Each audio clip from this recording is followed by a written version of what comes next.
Now, let's add some cool 2D animation to make the animation even better. But first, let me go over the basics of Photoshop animation. Open Photoshop and create a new document. I made it 1920 by 1080 and 72 ppi. Go to Window, Timeline, and open the Timeline tab. This is where you will see your animation. Now, let's set the frame rate by right-clicking here and set Timeline Frame Rate. And then type in 12. Then, Layer, Video Layers, New Blank Video Layer. I'll make sure I'm on the right new video layer and I will draw a circle. Now, let's activate onion skin. Click here and onion skin setting. You can select how many previous frames and frames after you want to see. I will set to 1 for both. And I usually set the opacity to maximum 25% and minimum 15%. Now advance one frame by clicking the right arrow on your keyboard. Then I'll draw a circle slightly right to the first circle. Remember, I want to ease in, so I want to start slow and then go faster. Then I will draw a few more frames. You can see the circle is getting faster. Then it really speeds up, so I will make it stretch. Then it will slow down again.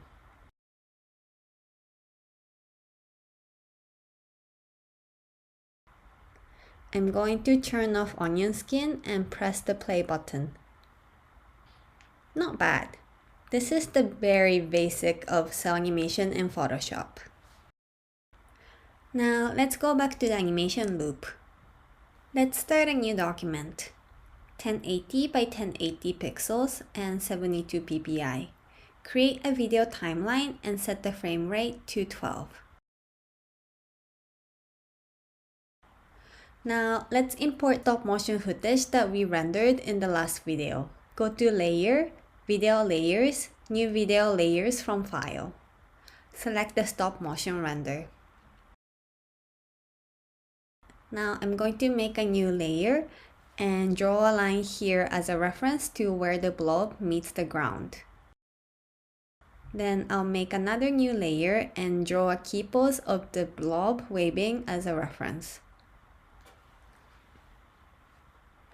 I will move this layer in the timeline to match with the stop motion footage.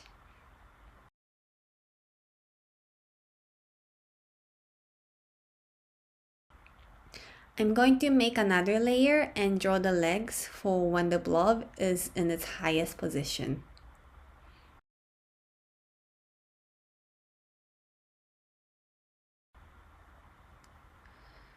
Then I'm going to make a video layer by going to Layer, Video Layers, New Blank Video Layer. Then I will start animating the legs. The legs will start to come out when the blob is in the air. So I will draw the legs just coming out on this frame. Then let's go to the next frame. I will turn on the onion skin. We can see the legs on frame before and the frame after. So I will draw legs that are in between. Then I'm going to trace over the leg on the next frame. We know that in the next two frames, the blob is going to land. So the legs should start to come down. In anticipation of the landing, we should create a reference for where her feet should be. I will turn on the reference key pose layer and draw markers for where her feet should be.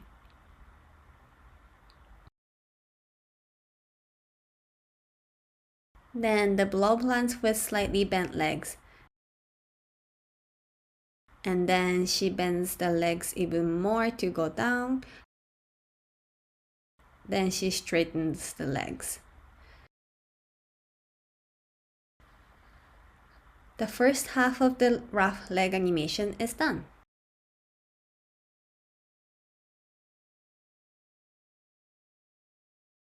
Now I will create a new blank video layer to animate the legs when the blob goes down.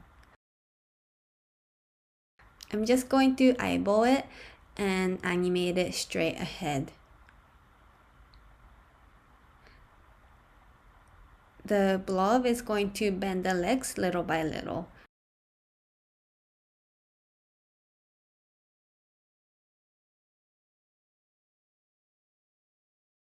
This is how it's looking now. It's not bad. I'm going to select all the layers for the leg animation and click this folder button to put them all in one folder. Now let's move on to the arms. I'm going to create a blank video layer. I'm going to animate the arms straight ahead as well. I will start the arms on this frame. Then she's going to spread her arms wide. The next frame, she will raise her arms a bit higher. Then the body starts to come down. I want the arms movement to delay a little bit in comparison to the body, so I will keep her arms higher until she lands. Then once she lands, her screen right arm will start to come down until it rests in the key pose position. It will stay there while the screen left arm waves.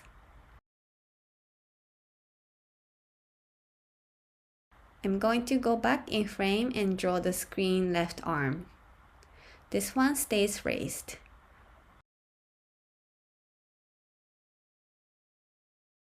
Now I will make a new blank video layer for the waving arm.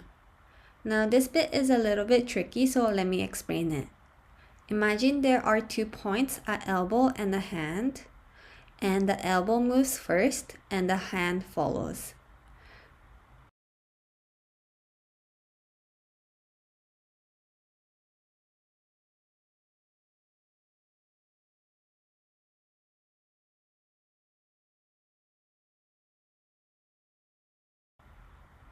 Then once the waving is animated, I will lower the arms as the body goes down.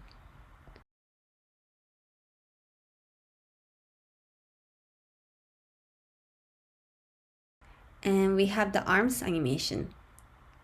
I'm going to put all of the arm layers into one folder. Then I will add the face.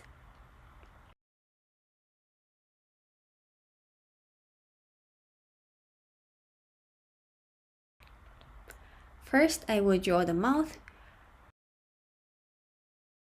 Try to eyeball it so the mouth is always roughly at the center of the blob.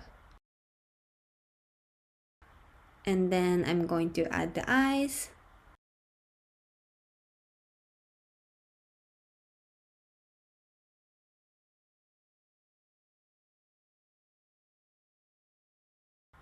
And we have the rough animation.